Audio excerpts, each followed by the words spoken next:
Miss, sampai ke kantor polis Singapura. Waduh, terus? Saya kan jaga akong dari tahun 2021 November sampai 7 Maret kemarin. Terus? Jadi kan akong itu ada sakit diabetes. Jadi diabetes tentunya ada gatal-gatal gitu ya, Miss. Kayak alergi gitu. Jadi selama saya kerja bersama beliau itu, saya melakukan yang terbaik lah buat majikan seperti orang tua sendiri. Karena majikan hanya akong dan mem aja. Di Singapura kan hanya kerja diperbolehkan satu tempat, tapi saya bekerja sama dia ada 4 tempat, 2 office, 2 rumah yang berbeda alamat. Saya sih nggak masalah karena rasa sayang sama akong. Tapi kemarin itu pas tanggal 24 Februari, akong itu diantar ke panti jompo sama mem, sama pacarnya mem. Mem saya itu sesuka sama jenis. Jadi nggak ada pemberitahuan saya sebelumnya lah, nggak ada kompromi. Saya pun nggak masalah sebenarnya. Tapi kalau dia bilang baik-baik kan, kita sebagai helper kan rasanya nggak sakit kan, Miss. Jadi saya waktu itu tanggal 24 itu akong itu dibawa sama girlfriend dia, tapi dibohongin. Dia bilang mau aja aku makan. Terus saya siap-siap dong. Saya namanya akong kan duduk di manajer, kalau keluar kan saya siap-siap dong mau bawa akong. Terus saya dibilang nggak usah, kamu nggak usah ikut katanya. Kata girlfriend dia sama PA dia, sekretaris dia, kamu nggak usah ikut katanya. Karena mem hanya registrasi saya sama PA, kata girlfriend dia kan. Oke lah. Tapi ternyata akong gitu saya antar akong ke Grab, dibawa apartemen, saya naik ke apartemen, sudah datang orang dari office-nya mem, office-nya majikan, langsung ambil handphone saya, tahan handphone saya, terus saya nggak dikasih gerak apapun. Oke, saya nggak masalah. Terus majikan telepon saya melalui telepon orang office, bilang kamu siapkan baju akong, terus foto ama. Jadi saya tanya, sebenarnya ada apa? Saya bilang kan, Miss. Terus dia bilang kamu siapin aja. Terus saya macam mana? Saya bilang kamu itu nanti saya pikirkan.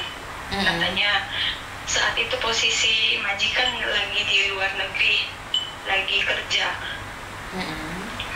Terus saya dibawalah ke rumah majikan yang satu sama perempuan dia, sama girlfriend dia lah.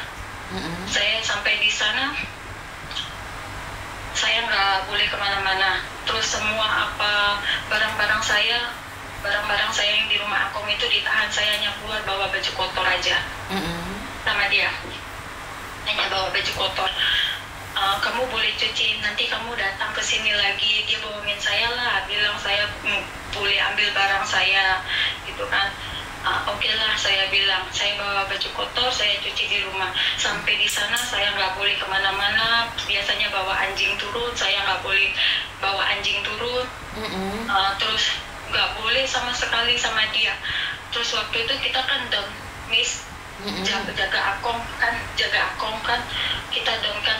Saya rela capek loh, Miss, pulang dari rumah majikan anaknya akong itu, mem itu, jam 1 malam naik MRT terakhir loh ke rumah akong demi jaga akong. Mandikan akong paginya, terus jam 5 sore besoknya balik lagi ke rumah majikan, masak sampai tengah malam. Bahkan majikan saya pun anaknya umur 46, Saya mandikan kalau dia lagi butuhkan saya mau mandikan, gosokkan, saya gosokkan loh, Miss. Bukan hanya aku aja saya mandikan, dia pun saya bantu mandikan. Padahal dia sehat kan. Terus kalau saya menginap di rumah dia itu, di rumah anaknya itu ya, aku sendiri, Miss. Aku nggak ada temannya. Terus saya tuh tidurnya sampai jam 4 pagi, jam 3 pagi. Nggak ada istirahat, betul nggak ada istirahat. Jadi setelah aku diantarnya ke panti jompo itu, dia mau saya masih kerja sama dia. Cuman saya bilang saya nggak mau. Saya bilang saya nggak mau karena kenapa kamu nggak mau? Katanya, apa yang kamu mau sekarang? Katanya, kamu mau beli rumah tahun depan, saya udah pikir semuanya. Katanya, kamu mau ini, saya udah pikir semuanya. Tapi saya nggak bisa kerja sama kamu. Terlalu sakit loh, Miss.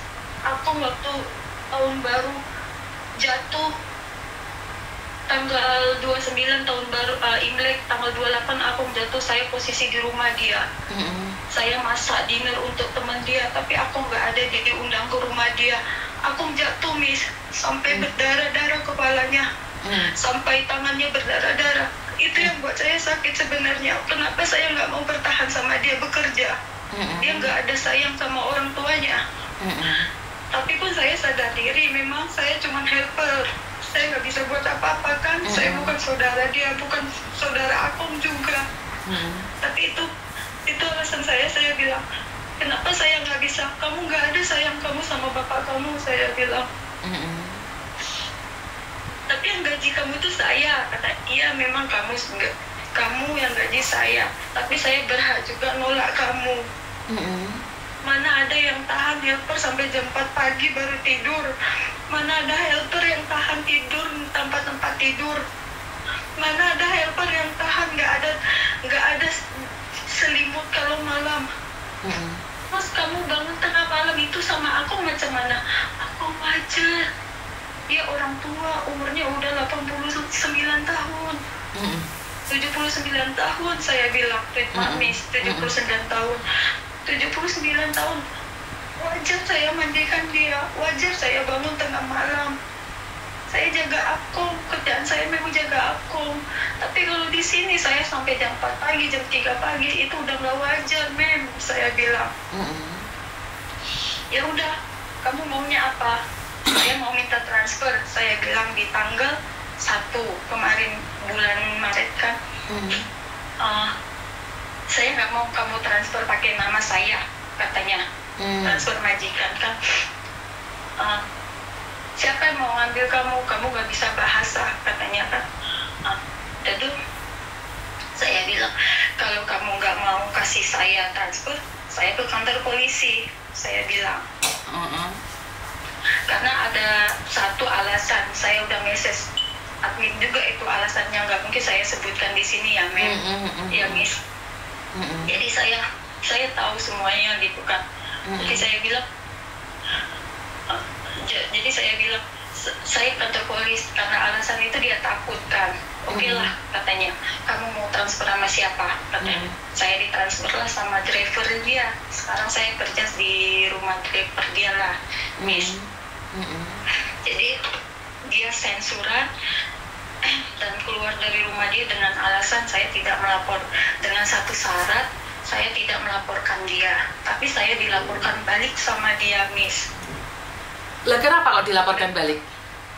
Saya dituduh mencuri duit aku, Miss, dari ATM 48.000 Singapura. Kamu dituduh apa? Dituduh mencuri duit aku dari ATM, Miss. Berapa? 48.000 Singapura.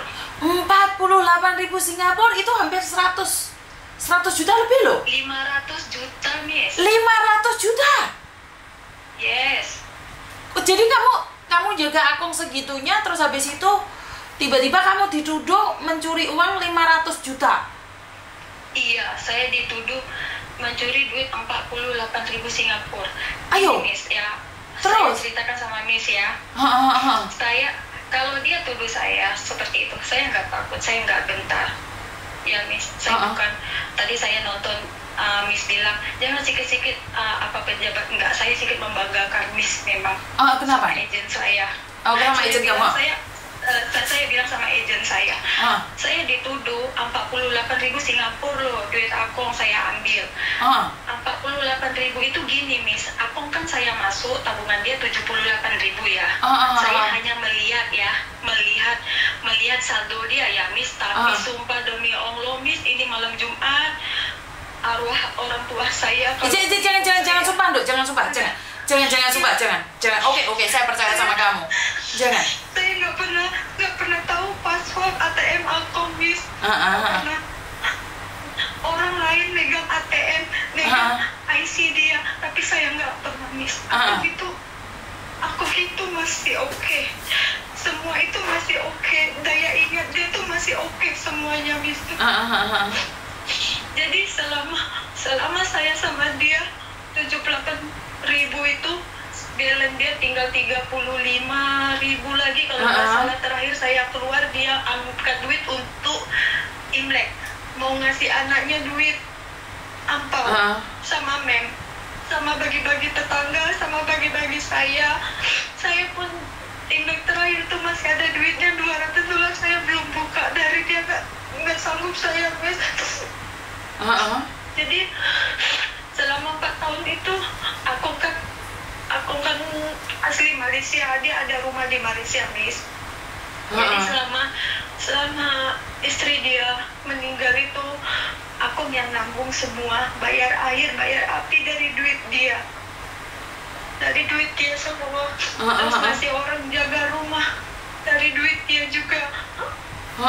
Terus aku berobat. Mem itu kalau nggak dipengaruhi perempuannya, Mem itu baik sebenarnya, Miss. Baik banget orangnya. Cuman dia pengaruh. Ada orang yang dekat sama dia tuh terlalu pengaruh sampai dia lupa akan orang tua dia. Terus aku itu nanti kalau aku angkat duit ya, aku mau makan tuh, saya kan setiap hari ke rumah Mem harus masak ya, Miss ya. Kadang aku pesan gini, kalau mau kamu pergi ke rumah Mem, kalau Mem kamu ada uang, katanya. Ada kok, saya orangnya gak enakan, Miss. Saya pakai gaji saya, kadang untuk belanja saya, kalaupun bisa saya angkat dari duit belanja, saya angkat, saya bilang sama aku, kalau enggak pun saya ya sudahlah, yang penting aman kerja gitu. Saya orangnya nggak enakan. Jadi dia bilang gini, kamu kalau pergi ke rumah bos, kamu bawa duit. Kalau nggak ada duit, kamu bilang sama saya, katanya. Itu anak saya loh, katanya. Itu anak saya, katanya. Jangan kamu minta duit sama dia. Saya nggak pernah minta duit sama dia kok, tapi kalau yang nggak ada saya bilang duitnya nggak ada. Tapi kebanyakan memang pakai duit akong sekali kasih duit $100, $50 kalau pergi kan, Miss. Uang MRT saya juga di situ, uang makan akong, uang bahkan Mem itu pengeluaran makannya lebih banyak menu dia daripada kami sama akong. Kami sama akong tuh makan cuma sepiring berdua, beli McDonald pun satu burger itu berdua, potong 2. Nggak ada yang istimewa. Kami sama akong makan nggak ada, Miss. Jadi dia tuduh saya 48.000 itu, dia hitungkan tabungan akong selama saya kerja itu habis 48.000. Itu yang dihitungnya saya curi duit akong, Miss.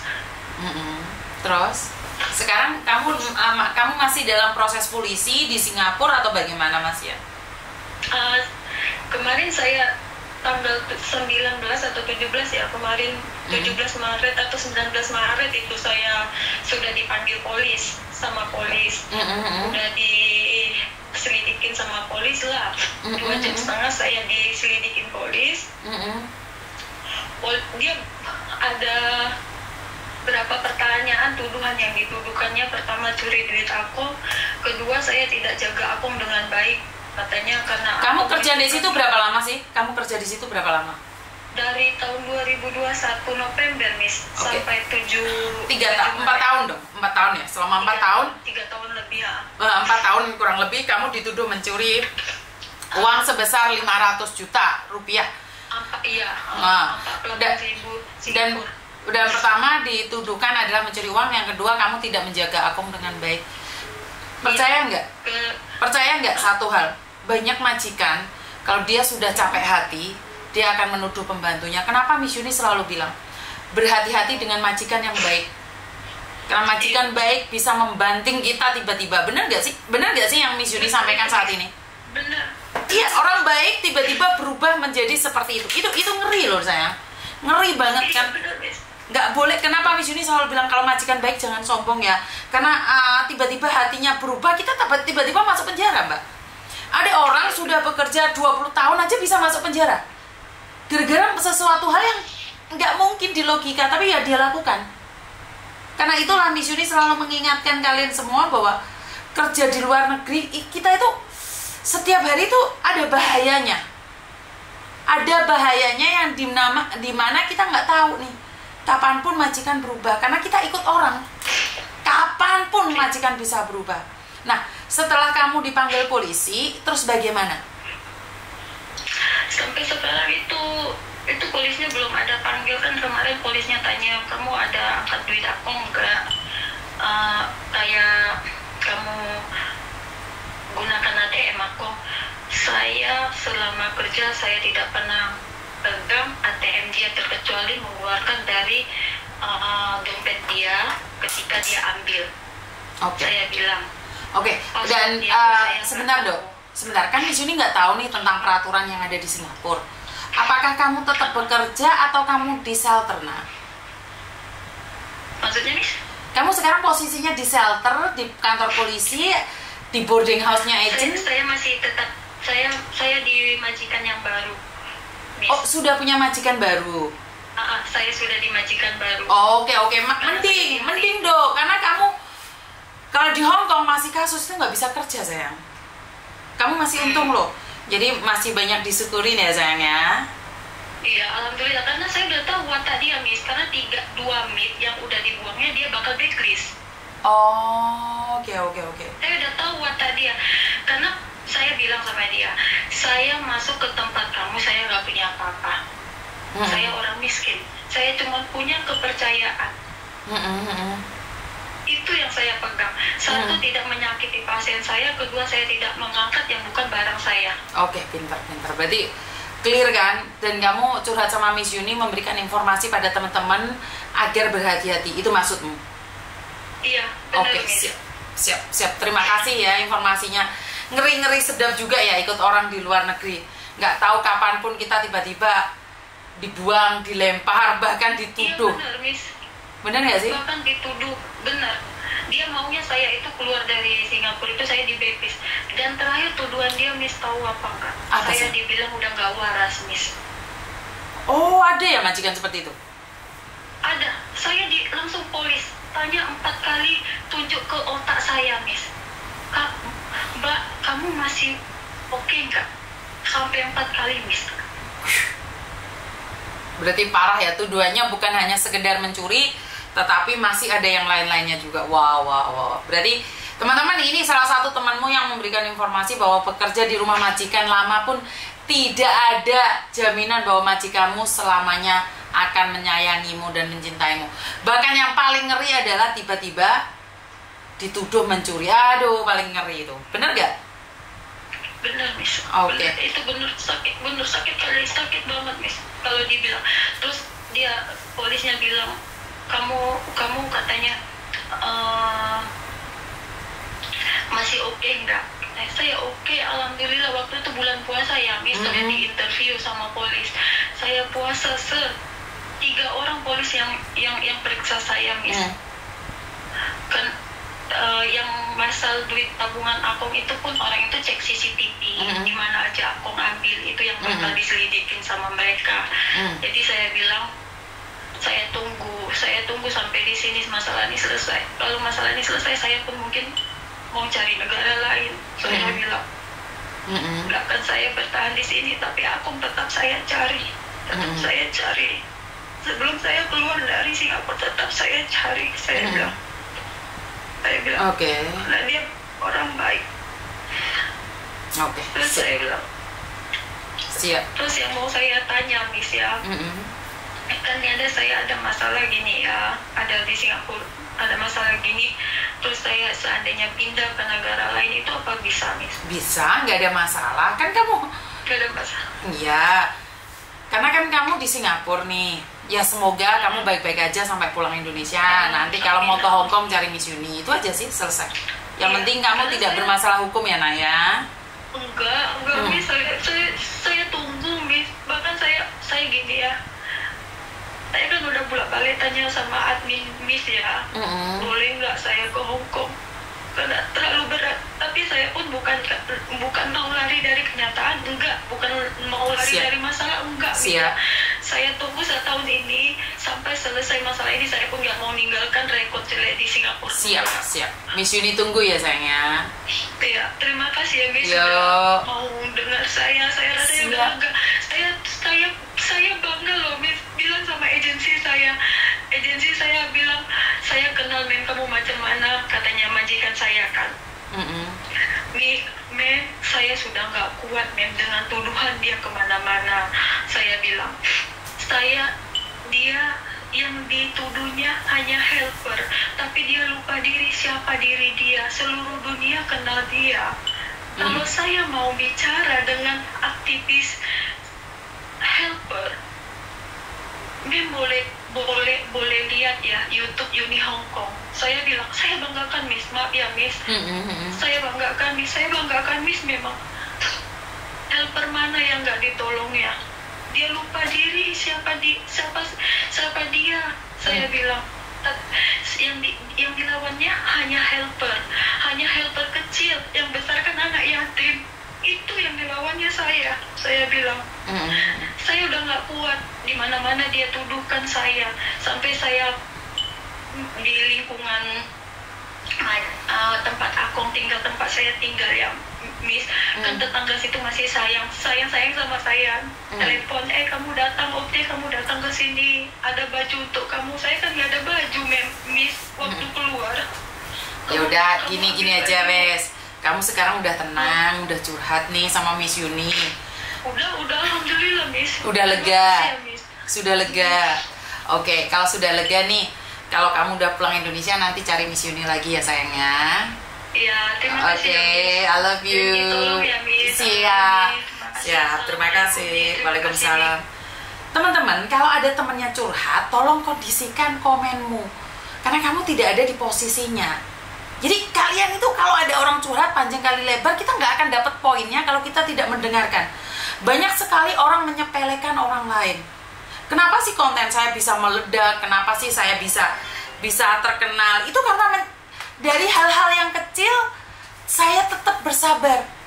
Karena kadang-kadang ada yang hal besar itu akan keluar saat ada yang kecil. Kamu perhatikan. Jangan menyepelekan yang kecil. Akhir-akhir ini banyak sekali orang itu akan menunggu, oh kalau sudah viral baru ikut-ikut. Oh kalau sudah viral baru ikut-ikut. Dan itu bukan saya. Saya tidak pernah ikut-ikut yang viral-viral. Kenapa? Ya udah, saya memupuk sendiri, menanam sendiri. Jadi biasa mendengarkan yang kecil. Kenapa sih para pendaki itu akan menyiapkan segala keperluan untuk mendaki gunung? Semua minumnya lah, rangselnya, semuanya. Tetapi mereka tidak akan pernah peduli dengan pasir yang masuk dalam sepatu. Itu hal yang kecil. Pasir masuk sepatu itu hal yang kecil. Dan itu tidak diperhatikan. Ya udah, jalan terus, nak mendaki gunung terus.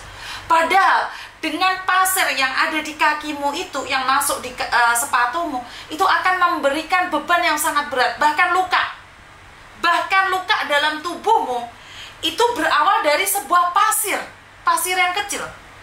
Kenapa saya selalu mengatakan saya tidak peduli dengan dunia luar yang huru-hara. Saya merawat apa yang saya punya. Saya tidak perlu viral gara-gara orang lain. Biarkan saya viral dengan gaya saya dan style saya. Saya nggak pernah ikut-ikut loh. Nimbrung, terus sana viral, terus saya ikut campur. Tidak, saya tidak pernah. Saya hanya mendengarkan curhatan. Kenapa hari ini saya dikenal? Karena saya mau mendengarkan. Bukan hanya orang mendengarkan omongan saya. Hanya saya yang ngoceh. Tidak. saya mendengarkan. Konten ini adalah curhatan. Mau curhat model apapun gak apa-apa. Tapi aku gregetan gue ya tak jambar rambut, mau tak uncalnya di juglangan. Jadi saya prinsipnya kalau kalian gak suka, kalian skip dulu, kalian minggir dulu. Minggir. Kalau emang ini konten ini gak cocok, ya udah minggir. Kan saya selalu bilang nih, konten saya itu gak cocok bagi orang yang gerusa-gerusuk. Karena saya pelan-pelan mendengarkannya, baru saya mendapatkan. Jadi nggak, kalian mau bilang settingan lah, kamu mau VC-an lah, nggak ngefek. Silahkan kamu komen apapun, nggak ada masalah. Mau bilang settingan, iya settingan dari Tuhan. Ini semua settingan dari Tuhan. Bagaimana settingan ini? Telepon masuk lagi ini, settingan juga. Jadi saya cuma berpikir, kenapa sih selalu berpikir settingan? Atau kamu tetangga sebelah, atau kamu orang-orang di sebelah yang selalu hidupnya punya settingan dan kaget lihat follower saya yang banyak, terus kaget lihat nonton saya banyak, terus kamu bawa seperti itu. Karena saya berpikir banyak orang sekali membenci saya tanpa alasan. Ya kalau kamu settingan ya itu urusan kamu, tapi saya nggak ada settingan yang saya prediksi. Saya nggak memprediksi apa yang viral, saya tidak pernah. Ini loh, sudah ganti lagi ini, 2 orang telepon tuh atas bawah tuh. Nggak ada settingan, saya nggak ngangkat telepon. Ya mereka nggak bisa berbicara dengan saya. Kalau hidupmu penuh dengan settingan, bukan berarti orang lain settingan. Kalau kamu suka makan uang donasi, bukan semua orang makan uang donasi.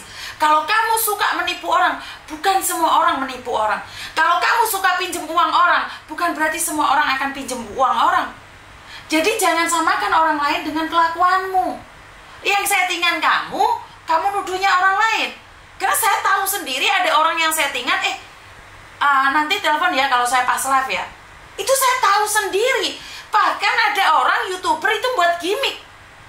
Saya tahu, bukan saya bodoh, saya tahu.